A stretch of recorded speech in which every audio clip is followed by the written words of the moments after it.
In his farewell address to Congress, Dwight Eisenhower warned against the dangers of privatizing the military, believing that it would undermine the safety, security, and standing of the armed forces. Fast forward to today, and you realize those fears really weren't unfounded. Companies like Blackwater operate in global hotspots all around the world, but the chaos that they wreak really damage the armed forces' image. But this is neither a history lesson or a current events lecture. This is the latest action game from EA Games. This is Army of Two. Army of Two focuses on Tyson Rios and Elliot Salem, two Army Rangers that eventually joined up with the Security and Strategy Corporation, or SSC, a huge private military corporation. The story covers about 16 years and is a tale of loyalty and money that eventually turns into betrayal, conspiracy, and revenge that both Salem and Rios fight their way through. Salem and Rios aren't your typical soldier or mercenary. They're heavily armed and very, very skilled. They also go into combat with a huge selection of weapons, with everything from pistols to chain guns, RPGs to shotguns. They're pretty much packing a very, very small arsenal.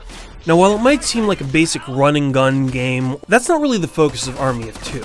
Instead, the primary focus is something called aggro. What is aggro? It's essentially gaining the attention of your enemies on the battlefield. The more aggro that you wind up drawing by firing these large guns, the more attention you draw, which allows your partner to then run around, eliminate targets stealthily, and potentially even get a better position to flank your opponents. Draw enough aggro and you enter what's known as an overkill state, where you can perform much more damage and kill a lot more enemies in a smaller amount of time. This is going to be especially key when it comes to the three kinds of enemies that you'll try to eliminate. Since flanking is the primary tactic that you're using, you're pretty much always in a sense of advancing, retreating, and regrouping. One of those things that you're doing as you push forward through the battlefield. Now obviously the easiest way that you can gain aggro is running straight forward, but that's probably going to wind up getting you killed. Instead you need to use cover intelligently. The aggro system also highlights one of the main objectives of the game, which is that you're not going to go at this alone. You're not an army of one, because if you win out in the middle of a firefight, you pretty much get capped really, really easily.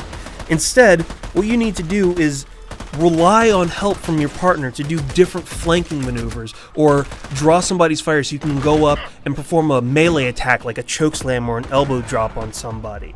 As a result, you'll find a lot more co-op moves that you're kind of going to start to rely on, such as sniping maneuvers to eliminate gas tanks, or ways to take out sentries that are placed in high-up towers.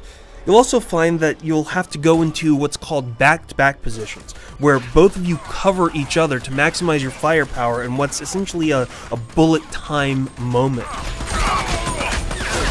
After you accomplish your goals, you get money, which you can use to upgrade your weapons.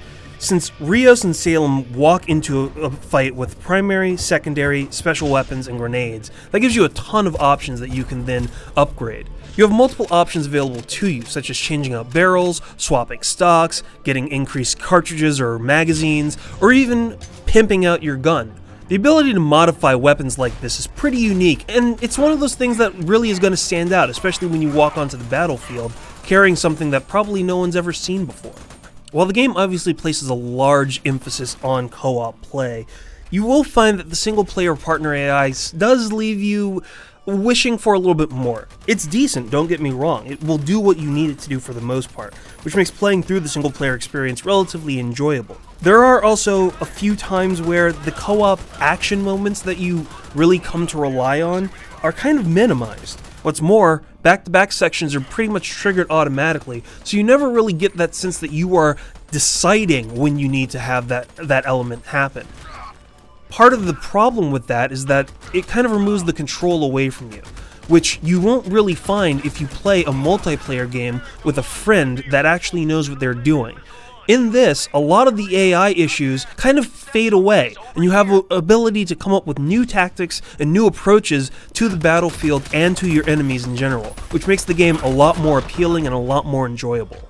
This is really borne out with multiplayer because of all the options that Army of Two provides you. You can either play split screen or with public and private co-op matches. You can also enter a multiplayer section where you can enter one of 4 different mode types, such as Warzone, which spawns enemy targets that you either need to defend or destroy, Extractions, where you need to collect allies or POWs and bring them to a safe zone, Bounties, where you just eliminate targets or assassinate enemy leaders. Overall, what you'll probably find though is that you're spending a lot more time with the co-op side and the multiplayer side of the game than the single player campaign, which is relatively short and will last you only about 6 to 8 hours or so. Once you've beaten it once or twice, there really isn't that much of a reason to go back in and replay it. Co-op is obviously the most enjoyable part of Army of Two, much more so than the shallow single player experience. But even with that flaw, you'll still find the enjoyable, fun experience to be had with Army of Two.